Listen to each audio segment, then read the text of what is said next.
Bonjour et bienvenue sur la chaîne de Tony et Léon. Votre chien court moins après sa balle, il descend moins facilement les escaliers et monte moins facilement sur le canapé. Et s'il était atteint d'arthrose, alors comment prend-on en charge l'arthrose du chien et du chat? Et surtout, quel est le traitement qui peut être mis en place? Je vous propose d'aller en discuter avec le docteur Olivier Rochenaud, vétérinaire à Paris, dans la clinique West My Vet. Suivez-moi, c'est par ici. Bonjour Olivier. Bonjour Valérie. Je te remercie de m'accueillir dans ta clinique West My Vet à Paris. Bienvenue. Alors aujourd'hui, je viens parler avec toi d'arthrose, oui, parce que ça concerne nos animaux âgés, mais pas que, et c'est un peu l'objet de notre discussion. Est-ce que déjà, on pourrait revenir sur la définition de l'arthrose? L'arthrose, oui, on va la définir simplement, c'est une inflammation de l'articulation. D'accord. Qui va être invalidante pour l'animal avec le temps. Oui, tout à fait, douloureuse et invalidante. Alors, il y a plusieurs stades dans l'arthrose. Exactement. L'idéal, c'est que le propriétaire puisse la repérer dès le premier stade. Est-ce que déjà, alors je précise que ce sont des articulations de démonstration, hein, oui, effectivement. Voilà, que ce ne sont pas des vraies articulations de chien. Est-ce que déjà tu peux nous montrer les différents stades d'évolution de l'arthrose, s'il te plaît, pour alors, bien Valérie, expliquer. Voilà une articulation là, du genou qui est normale, hein, avec les deux os, le cartilage articulaire et qui permet l'amortissement de l'articulation.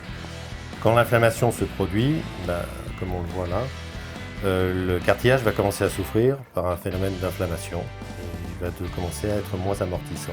Ouais, c'est la partie rouge qu'on voit ici. Et là, le cartilage ne souffrait pas encore dans ce stade-là. C'est un stade évolutif encore plus avancé où là, le cartilage commence à perdre son caractère d'amortissement. D'accord ?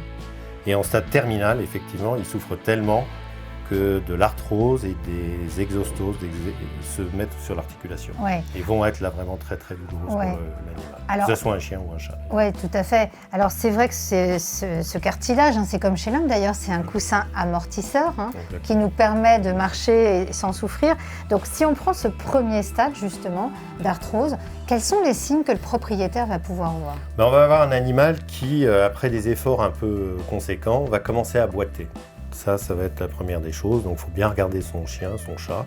Il va moins bien sauter, mais surtout le chien, c'est après un effort important. D'accord. Alors qu'au deuxième stade... Au deuxième stade, on peut commencer déjà à avoir un animal qui a froid, c'est-à-dire au réveil, comme chez nous, un humain le matin, on a un petit peu mal au dos, il va commencer à boiter et aussi boiter après la fin de l'exercice. Ouais, et ça de plus en plus fréquemment. Ouais, et qui arrive à moins bien monter sur un canapé, moins bien descendre, moins bien descendre les escaliers. Pour un chien, il va lever moins bien la patte pour faire pipi. Donc des petites choses comme ça, il faut bien les regarder. D'accord. Et le dernier stade, là, c'est alors là, vraiment, c'est un animal qui va avoir vraiment beaucoup de mal, même pour se baisser, pour se coucher dans son panier ou des choses comme ça, il va pratiquement plus y arriver.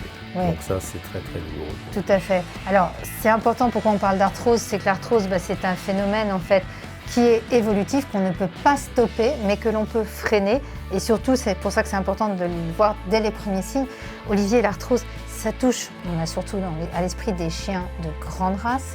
On peut aussi parfois détecter très jeune des cas d'arthrose.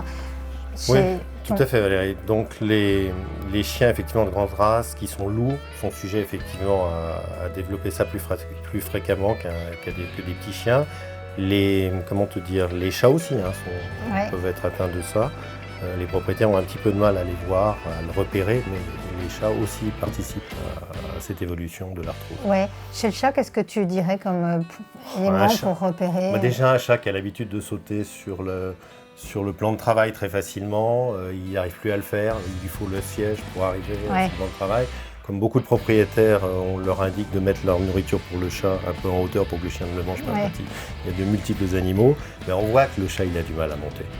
Aller à sa litière, tout simplement. Un chat qui a une litière un peu haute, on voit qu'il se met à faire des pipis un peu juste devant la litière. Il faut bien penser parce que effectivement, tu as raison de le dire, c'est pas forcément de la continence. Parfois, si vous avez des pipis en fait près de la litière, ça peut être tout simplement un signe d'arthrose. Il n'arrive pas à rentrer dans sa litière. Il n'arrive pas à rentrer. On a souvent tendance à conseiller à un propriétaire qui veut adopter un Golden Retriever, un Labrador, un Bouvier bernois, un Terre-Neuve, d'avoir, avant l'adoption de son chien, des radios de hanches. Pourquoi? C'est important déjà de faire des tests, de voir un petit peu, on a différents tests en médecine vétérinaire pour juger l'articulation, voir si l'animal a mal ou pas. Et effectivement, en évoluant Vers l'âge de 6 mois, on conseille fréquemment de faire des radios parce que là, on commence à voir, en particulier pour la dysplasie, de voir s'il faut opérer, pas opérer l'animal ou conseiller le propriétaire. Ça, c'est des choses importantes. Il y a des dépistages, même génétiques maintenant, pour certaines maladies et des choses comme ça qui sont là. Olivier, quels sont les facteurs qui prédisposent à l'arthrose chez nos chiens et nos chats? Déjà, la première des choses, les races. Comme on l'a dit tout à l'heure, il y a des races qui vont être plus potentiellement, vont développer de l'arthrose, les grandes races. Donc, il faut faire attention à ces chiots. Donc, il ne faut pas qu'ils soient trop gros. Il faut qu'ils aient une alimentation extrêmement bien calibrée pour eux et bien les surveiller au niveau pondéral tout au long de leur croissance. Oui, on pense surtout au Labrador, Golden Retriever, Bouvier Bernois. On peut aussi faire des radios effectivement dans ces races à risque vers l'âge de 6 mois pour effectivement vérifier déjà si les articulations sont correctes ou si on commence à avoir effectivement ces défauts d'articulation qui vont développer de l'arthrose. Parce que ça, c'est un vice rédhibitoire d'ailleurs quand on adopte un chien, si l'articulation... En fonction de certaines races, Voilà, selon certaines races. En particulier. Et après, quand on voit qu'il y a des signes d'arthrose, évidemment, ces chères races-là, comme tu disais, faire attention à l'alimentation, à l'exercice aussi, faire un exercice modéré. En tout cas, sur les jeunes chiots, ne pas leur demander de faire des exercices trop forts, parce qu'on va développer les défauts de l'articulation et on va donc favoriser l'inflammation et l'arthrose. Une fois que l'arthrose a été justement diagnostiquée, Olivier, on sait que l'arthrose, c'est un phénomène qui ne s'arrêtera jamais, qu'on ne peut pas stopper, mais qui est évolutif. On peut la retarder néanmoins. Oui, on va utiliser des chondroprotecteurs, comme chez nous en humaine. On va utiliser des anti-inflammatoires pour limiter effectivement l'inflammation. Et ça, plus ou moins tout au long de la vie du chien ou par période. Ça, le vétérinaire sera lui-même le seul juge pour voir. Et puis, on va toujours continuer avec une alimentation qui va éviter le surpoids, qui va apporter aussi ces chondroprotecteurs. Et puis, nous avons des thérapies là, qui sont un petit peu, on va dire, nouvelles, avec le laser, comme chez nous en humaine. La physiothérapie, de savoir quel type d'exercice on peut faire à l'animal pour qu'il développe correctement sa masse musculaire et que cette masse musculaire ne s'effondre pas. Parce que quand on a un animal arthrosique, en fait, évidemment, il va falloir adapter son exercice physique à sa pathologie, ce qui ne veut pas dire de le laisser coucher toute la journée. Au contraire, il faut continuer à mobiliser les articulations. Oui, et puis s'occuper de sa qualité de vie, de son cadre de vie, c'est-à-dire leur trouver des coussins qui soient sympas, où ils puissent facilement se coucher, trouver des tapis au moment là où ils mangent pour pas qu'ils glissent, dérapent devant la gamelle. Il y a plein de petites astuces qu'on peut proposer. Tout à fait.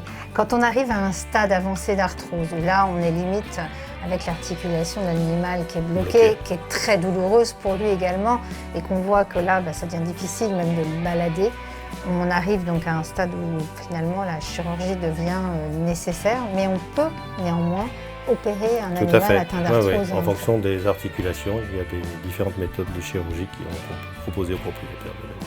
Voilà, et avec un bon résultat qui permet de maintenir une qualité de vie. Oui, une qualité de vie, c'est toujours ça le sujet pour nous. L'animal pourra se déplacer, pourra vivre correctement. Donc ça, c'est important. Voilà, et puis en plus, dans notre domaine vétérinaire, comme en humaine, on a aussi donc, la rééducation fonctionnelle, avec des animaux qui sont aussi en piscine. Donc ça, ce sera l'objet d'un autre épisode, justement.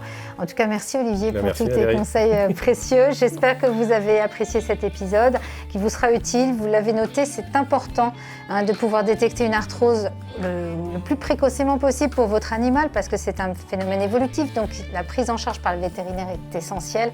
Surtout, faites attention au poids de votre animal. Vous l'avez noté, c'est quand même également un des facteurs déclenchants de l'arthrose. En tout cas, n'hésitez pas à vous abonner à la chaîne de Tony et Léon, liker et partager, et à très bientôt pour un prochain épisode. Au revoir.